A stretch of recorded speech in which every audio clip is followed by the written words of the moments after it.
today. I am super excited. I have Arvid Loewen, and this man for 20 years has been doing extreme cycling events, all to raise money for orphans in Kenya, specifically Mully Children's Family, or MCF. First of all, thank you so much, Arvid, for coming here today. And as you look back on 20 years, can you share a highlight or two with me from these big events that you've done?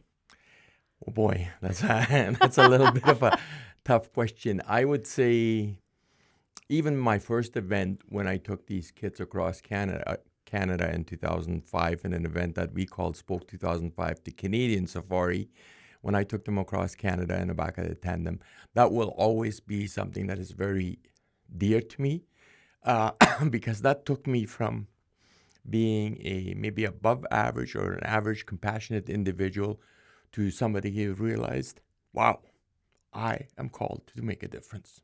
And so that event will always be a highlight. But of course, that was a one-off because just the sheer responsibility of transporting another life in a back and the enormous weight that carried on me personally was a one-off. Okay, I realized that it was never going to happen again. So what do? That was a phenomenal platform, but I would never do that again. So that's when I made a very conscientious decision and say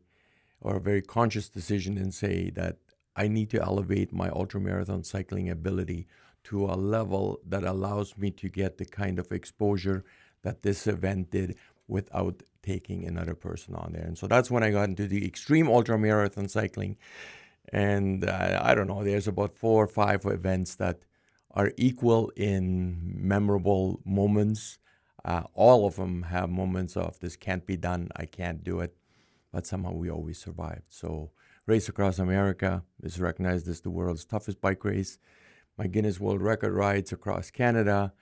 Also the ones where I was not able to break my record. You know, we talked about your crash in 2016 when I attempted to break my record. I crashed 100 kilometers into a 6,000 kilometer bike race, and the road rash was pretty nasty. And so there's many memorable moments, and I would say what I remember most is the support of people who bought into the vision.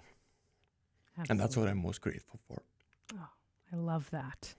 And to know, like, you had such huge moments of triumph. You broke world records. You also had these, your neck didn't hold up. You had this crash. You had these moments where I'm overheating. And you still kept on persevering. I think it's just incredible, and it is something to behold. You have one amazing last event coming up, starting July 3rd. Would you tell me about it, please? Yeah, my extreme cycling is coming to an end. I have suffered with a bad knee for many, many years. That's an injury from soccer from over 40 years ago. And cycling, the repetitive motion of cycling is very good for the joints. And so I was able to delay a knee replacement surgery for, I say, 5-10 years. But I'm now scheduled to have my knee replaced. I can no longer do what I did before. I say I'm 25% of the cyclist I once was. I'm also turning 68 years this year. And so I decided, how am I going to finish this off? I can't just walk away completely not doing anything else, anything about it, just simply fade into the background, or do we celebrate? And for 20 years, we have seen God do amazing things. Okay, so I started thinking about how can I do that with my limited cycling ability that I have now. And so I'm reviving the bike that I used 20 years ago, the tandem bike. But instead of actually transporting somebody in the back of the tandem like I did in 205, I just took the pictures that we have from 205 and blew them up, and I will be putting them in the back of my tandem, and I will be doing just 100 kilometers on Henderson Highway every day, every single day for 20 consecutive days, each day representing one of the main cycling platforms for the year, and starting with 2005. So this is starting tomorrow morning at, not sure exactly when. It's a pretty low-key event. Most likely I will just go out with all of our grandkids for for the start of it. And so, yeah. But the big one to me that about this event is these are the 20 individual days. But then on the last day, that is to me is what I'd love for anybody that is listening to this is I would like them to invite them to participate. On the last day, we will gather at 6 p.m. That's on July 22nd. It's a Monday at the East St. Paul Recreation Complex. It's on the south side of Hodnot, in the corner there by Henderson Highway. There is a bike path all the way to our church, which is NKMB Church on Gateway Road. And we will do a parade style bike ride to our church where we will celebrate for a program of testimonies, different people, donors, support crew, video from Charles Mully and his family in Kenya, highlights from our event. But to me, the very cool thing is I've done the ultramarathon cycling now since I think 94 was the first year, and it was through the Mojave Desert where I did a race on there. And I remember hearing, and I don't know exactly the details, I remember hearing a trumpet being played in the distance. I always struggle with this whole concept, but I had always envisioned that someday I would be able to finish an event to a trumpet being played. And so what we have lined up, we will have an individual who will be actually standing on a flat part of our church roof. And as we cross the bridge on Peguis Trail, he will be calling us in with playing Amazing Grace on a trumpet. Wow. What an event. That sounds incredible. So we're going to let people know if they would like to join and celebrate such an incredible legacy and inspiring 20 years that they can do so. That's amazing. And we invite anybody that can ride a bike. When they say, well, how fast will you go? Well, first of all, I'm riding a very heavy tandem alone, so we will not be going fast, and we're going to set the pace at the speed of our youngest grandchild. I love that. So. And how many grandchildren do you have? We have 11. 11. Yeah. How old is your youngest? 7, 8, 7. 8 later this.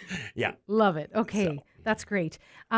Over these 20 years, you've faced such intense milestones, challenges, deep pits. How has your Christian faith played a role in all this? For me, I've always had a purpose. Okay. There's none of this, I say that I've cycled approximately 350,000 kilometers during these 20 years. That includes indoor training in the wintertime. Okay. So there's no way that I find anything personally satisfying enough in any of that to put that kind of an effort in. But when you have allowed God to touch your heart with the purpose that you're doing it for, you can do incredible things. And God has blessed me with an ability to blank out or some of the noise that comes. And the noise, I would say, that is really prevalent at night, 2 o'clock in a rainstorm is, why? I don't need to do this. Not my responsibility. This can't be done. I just want to get off of this bike and into the warm van. And I've learned over the course of time to not allow my mind to go there. Somewhere I have to channel the question that I'm allowed to ask. And the only question that I allowed myself to ask at that time is, can I still ride my bike? If the answer is yes, then you simply stay on a bike. And somehow in the morning, the sun rises and circumstances change. And that to me is what I've learned through this whole thing is simply say, we are created to do so much more if we depend on what God has in store for us and trust that if we continue on the path, the sun will rise. And it always has for me. There are some events where I've given up because I also made a promise to my wife many years ago and said, if I am dealing with circumstances that could possibly impact my long-term health, I will I will not be too proud. I will simply DNF, as we call it. The dreaded 3 letters did not finish. And there are situations where I've had to do that, and sure, it was very hard, but we always say the biggest lessons we learn are from defeats, and I've had those too. Yeah, absolutely. If people want to support you and Mully's Children's Family one last time with this big ride, how can they do that? Simply go to the website of mcfcanada.org. When you look at the donate line, there's Grandpa's Can, and all the instructions are on there. So anything that they want to do is very much appreciated. And I really, again, want to encourage and invite people for July 22nd. I believe the program at our church will be a very, very powerful program of celebration. Absolutely. Speaking of MCF one more time, up until this point, do you know how much you've helped raise for this incredible ministry? Yeah, we've raised over $12 million Canadian since I started in 2005. And it has built with, a year after year with, it's not the bike events only that do that. What the bike event really does is the exposure that a radio station like CHVN gives me is it allows a business owner or a foundation director to hear the interview. If I happen to call that individual, then I often get the answer, "Oh, you're that crazy old guy on a bike." Of course, that crazy old guy has a message and has a story to tell, which is the Mully Children's Family story, which is a story so incredible that it speaks for itself. But you need to have an opportunity to allow that to happen. And that's where the cycling has happened for me. And so we've been very, very blessed to have a lot of longtime donors, some of them who will actually be riding. They're over 80 years old, and they will be riding with me on Henderson Highway during these 20 days, at least one of those days.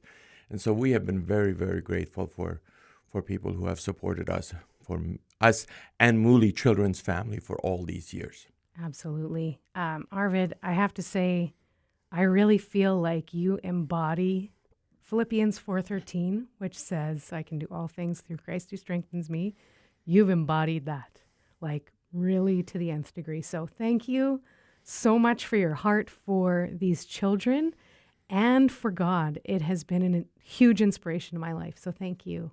Thank you so much for always being here. Every time I contact you that I have another event coming up, CHVN has said, just come and let our audience know about it. And I just want to say very much thank you for that. And of course, to the thousands of listeners that you have each and every day. It's truly been an honor to continue talking about what you're doing. And it's just exciting. So thank you again for coming down today. And God bless you in your ride. Thank you.